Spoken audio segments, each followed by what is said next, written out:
So Mel and I are at the Douglas Community and Sporting Club at beautiful Port Douglas, and we're going in to say hello to their CEO, Kyle. So we're at the Douglas Community and Sports Club, and this is Kyle, their CEO.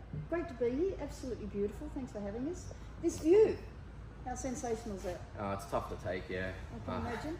As you can see, photo doesn't do it justice, No, 9 times out of 10, but... no, the photos don't do this place justice. So if you're in town, you've got to visit. How's COVID impacted you guys? I guess like the rest of the world in Australia, obviously we've had ups and downs with COVID. We've probably been some of the luckier areas with lack of restrictions, with lockdowns, mask wearing, things like that. Obviously seating wise, we're probably at maybe 2/3 of what we can capacity do, maybe a little less.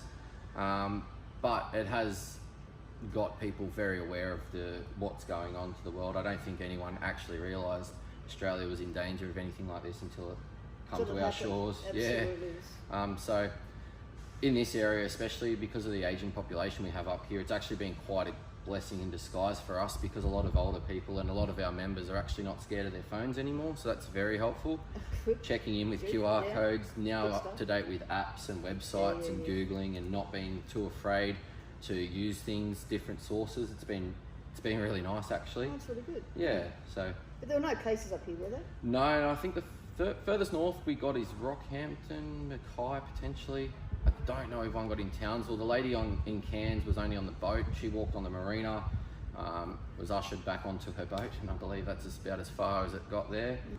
No, it's been pretty good. But tourism took a hit with closing of borders, and the international borders in particular. Although Sunday was really busy here in Port Douglas. Look, we took a hit, yes, as in international travel section, yes, 100%. But I believe it opened the doors to a lot more of Australia. So. Yes. The amount of clientele that we've had in here, that you speak to them, oh, where you from? They tell you, and you're like, oh, you've been here before? And they're like, no, first time. I'm pretty sure that 85% of our people during COVID, it was their first time coming to Port Douglas or checking out our sports club here, which is great. So now a lot of people after that visit were like, oh, well, we'll be back, which is great. And it shows by the accommodation. We're at 90-something% right now. Normally at this time of the year, we're starting to build up, but we're generally not as high as right now. Even people are staying in, like, it's hard to get a rental car, it's hard to get on tours. It's really good for our region to make sure that people are still coming, and they're not really worried about when they're getting here. They're booking in when they can and coming. They're not trying to be strategic about it like in previous years. A lot of people are scared of humidity and the heat up here. We haven't seen that drop off. We've had our best wet season in many years up here, with really the amount of Australians that are actually going, well, we've got time off, let's just go. So it's been great. It really has been good. Yeah, because we've been in Palm Cove. We couldn't get a restaurant in Palm Cove. We've been in Cairns for a week. Everything's busy. It's really nice, I've got to say. It's been really nice. It's one of those things that you really like. Let's book, let's do this, let's see how we can. I got people from down south around my hometown ringing me, messaging me saying, oh, we want to come up for a visit. And I said, if you find accommodation, then book your flights. Do not go anywhere or do anything until you've locked in your accommodation, because we are booking up. Like right now, we're taking bookings Christmas Day. We've got big group bookings for the rest of the year, basically. Some of our days in the middle of September are already booked out. School holiday periods in October, nights are already booked out for dinner bookings. Like we are, it's moving so well. Some of the people that frequent here, we communicate with, own or run holiday destination like Airbnbs or bed and breakfast, resorts, all different. We've got all different people in the accommodation game that come here. I don't know of anyone that right now can tell me if they've got any spare rooms in the next school holiday period or the next 2 school holiday periods. It's just, everyone's like really excited for this year. It feels like it's going to be, seems though the season's basically kicked off already. Normally next weekend, being Carnival, is our first unofficial kickoff to the season. Going into winter months are normally our biggest. Don't know how many more we can fit in right now because of how many people are actually here already, which is great. Carnival, what is that? I heard that on the radio. Carnival is basically just our celebration of our town. So normally people will do town fairs or a rodeo or fetes and things like that. Carnival, something I only come to terms with up here. I relate it back to something like an Easter show, things like that. But in country Queensland or rural Queensland, I know that all towns basically pick a time of the year and do a celebration of the town, basically. Yeah, okay. That's what our Carnival is here. Always normally around the end of May. Basically leads into our first week of June, which is our busiest start to the year. It's winter, it gets quite cold up here. I think you might need a jumper twice, maybe. It's my kind of weather, I've got to say. So that's all really positive. The thing I am hearing in the region is staffing issues again. Big staffing issues at the moment. Look, I don't know if it's just staff not wanting to work or having too many options. I do know people trying to come into this region right now are struggling for places to stay or live if they do find work. So I think it's a catch-22 on both situations. Yes, we might have staff applying and things like that. I had multiple staff members applying from interstate saying, yes, we'll be here in certain days, certain times. A lot of them had to change because they couldn't get somewhere to stay up here, or they were very limited for where they could stay for how long and things like that. So they've had to change their plans slightly. Mind you, there is people basically all around Australia looking for staff members right now. Yeah. So it's just one of those things. If we don't have the accommodation to house these people that want to work in this region, we're going to struggle for staff. That's right, the cost of accommodation's gone through the roof. I've just seen that while we've been staying here. The accommodation is getting, quite high. The rental market is very low. There's not a lot of rental opportunities around. The buying market is huge right now. People are buying places up here without viewing them.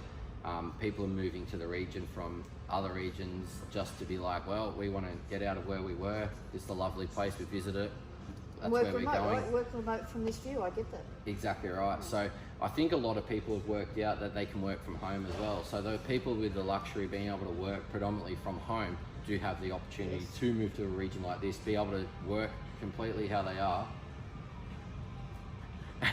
and go from there. Yeah. It's got Liquid Desire waking up this morning with a bit of Nirvana. Always perfect. That's all good, really. I could work remotely from that.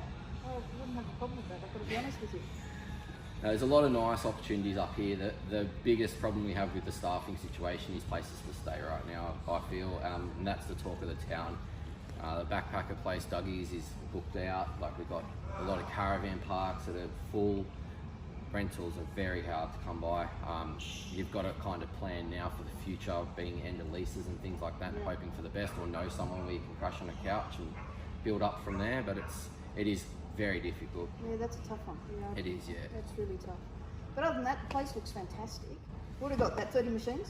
We have 30 machines in there, yeah. So we've got, basically we cover everything. The only thing we're missing at the moment currently is a TAB. So if people need to have a bet on a horse or something like that, most people are onto their phones anyway.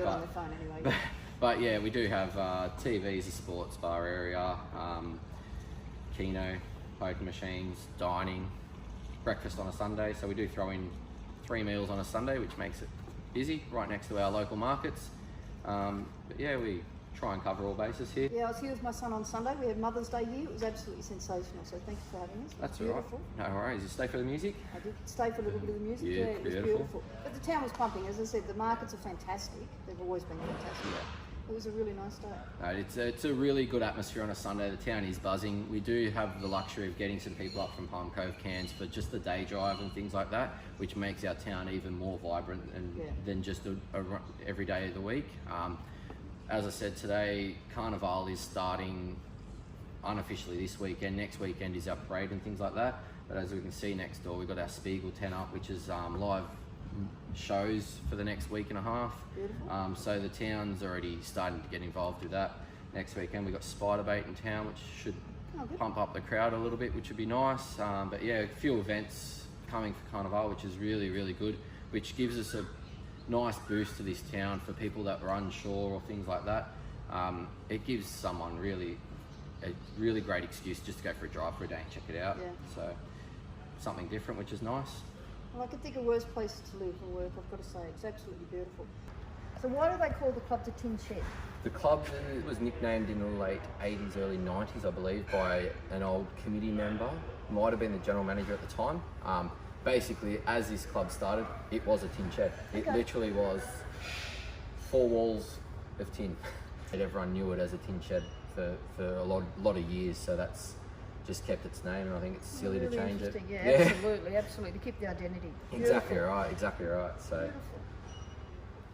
Thanks for having us. No worries at all. Absolute pleasure, and I look forward to coming back and visiting soon and booking your accommodation in advance, clearly. I'd book now. Yeah. Book straight away. Beautiful. Thanks, Awesome. heaps. Thank you. See you later. See ya.